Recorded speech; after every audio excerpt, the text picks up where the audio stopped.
Buen día para todos mis amados hermanos.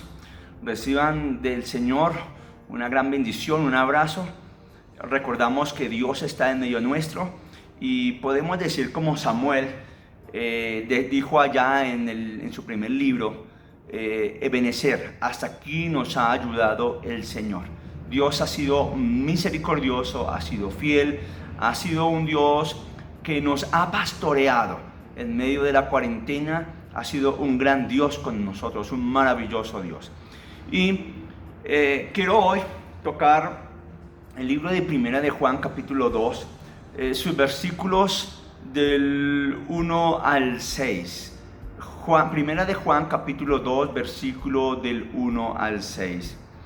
En este texto nosotros vamos a encontrar dos puntos importantes que quisiera tener en cuenta en el día de hoy.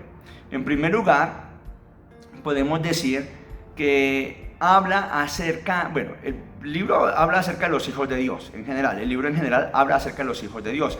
Pero en el capítulo 2 nos está hablando acerca de estos hijitos. Y les dice, bueno, ustedes que son hijitos, ustedes que son mis hijitos, voy a mostrarles que deben tener en cuenta dos cosas muy importantes o dos aspectos muy importantes para manifestar, para evidenciar que son hijos de Dios.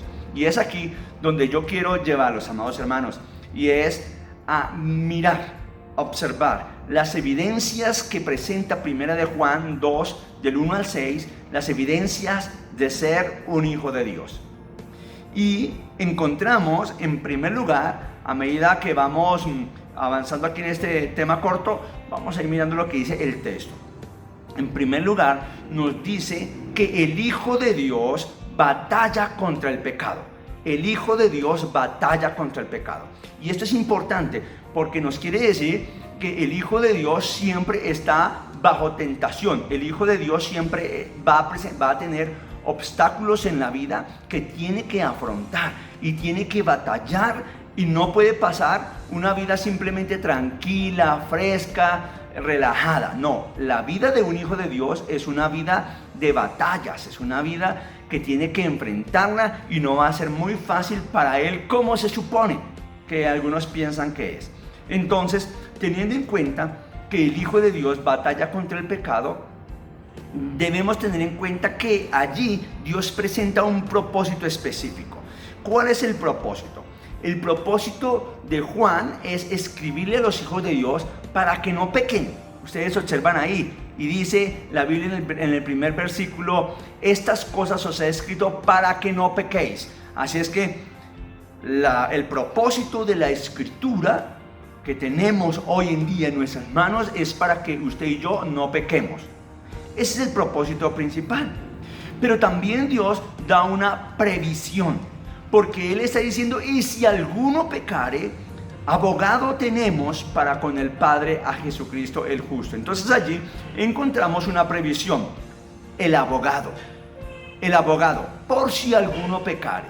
La idea es que no pequemos, pero si alguno ha pecado, quiero decirles que hay una buena noticia. Tenemos un gran abogado, el maravilloso abogado que se llama Jesucristo.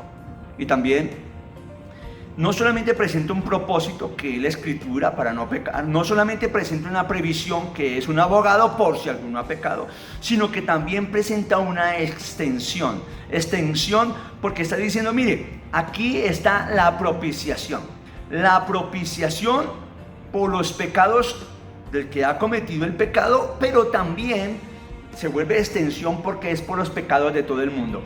Él ha sido la propiciación, habla de Jesucristo, ha sido la propiciación de nuestros pecados. En otras palabras, Él ha quitado el pecado, Él ha borrado el pecado, Él ha alejado el pecado totalmente, para que el pecado no nos afecte, sino que ahora ese pecado ha sido llevado a la cruz. Ese pecado ha sido entregado en la cruz, y Él lleva la carga, Él lleva el pecado de nosotros, Él lleva la consecuencia, Él lleva el dolor del pecado, Él lleva toda la fuerza que tiene el pecado en la cruz del Calvario, para que usted y yo podamos estar libres y limpios de todo pecado, para presentarnos ante nuestro buen Padre Celestial. En primer lugar, entonces, podemos decir que hay una batalla. Y esa batalla la vamos a ganar, como estábamos diciendo antes, esa batalla la vamos a ganar si tenemos en cuenta la Escritura, para que no pequemos, si tenemos en cuenta al abogado que Dios nos ha dejado para que si alguno ha pecado, y también tenemos en cuenta que podremos ganar la batalla si tenemos claro que Dios ha muerto por los pecados nuestros y por los de todo el mundo. En segundo lugar, no solamente el Hijo de Dios batalla contra el pecado, sino que el Hijo de Dios se afirma en la palabra.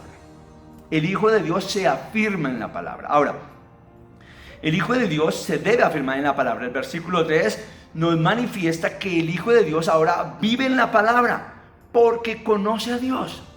Es porque conoce a Dios que puede vivir en la palabra. El que no conoce a Dios, pues no puede vivir en la palabra de Dios. La palabra de Dios le va a ser bastante estorbo a su vida si usted no conoce a Dios, o para la persona que no conoce a Dios. Pero una persona que ha conocido a Dios, la palabra es exquisitez y es la firmeza que va a necesitar para poder vivir la vida cristiana y batallar contra el pecado. Por eso, el Hijo de Dios se afirma en la palabra, vive en la palabra porque conoce a Dios. También podemos decir que el Hijo de Dios se afirma en la palabra porque ahora vive en hechos y no tan solo en palabras. No es solamente que diga yo soy cristiano, yo soy hijo de Dios, pero sus hechos manifiestan lo contrario. Ahora, Dios quiere que tengamos una vida coherente entre lo que decimos y lo que hacemos. Y por eso ahora el Hijo de Dios vive en los hechos más que en las palabras.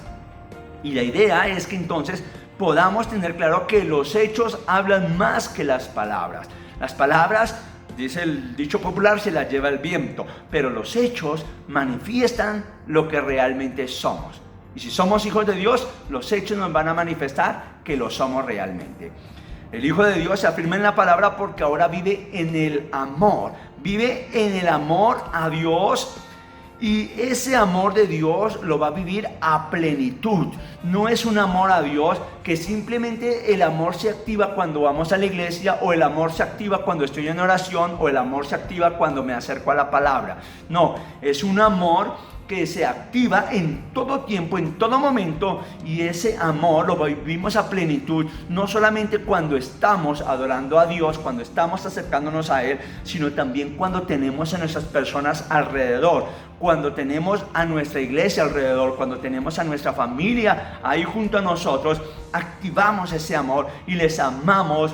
No importa las circunstancias que estemos viviendo, no importa las situaciones que estamos viviendo, les amamos y se lo manifestamos a cada uno de ellos.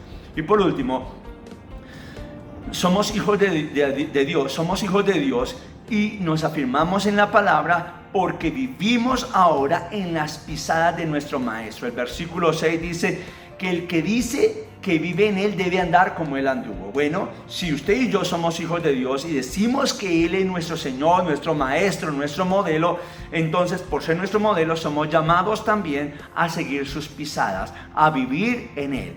Ahora, ¿cuáles son las pisadas? Bueno, Dios vivió en amor, Dios vivió en la verdad, Dios vivió en la palabra, Dios vivió en obediencia, Dios vivió en agradando al Padre, Dios vivió haciendo lo mejor que podía en el tiempo con el que estaba, amando aún a todos sus enemigos.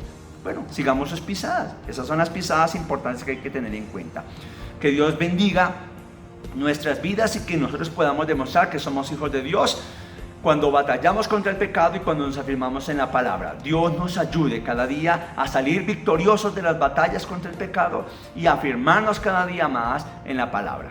Mi amado hermano, mi amado amigo, entonces mi deseo es que usted sea un hijo de Dios no solamente de palabras, sino un hijo de Dios de hecho y en verdad. Dios les bendiga, un abrazo. Cristo Jesús está con nosotros y nos sigue amando y sigue estando con nosotros. Adelante, mis amados hermanos.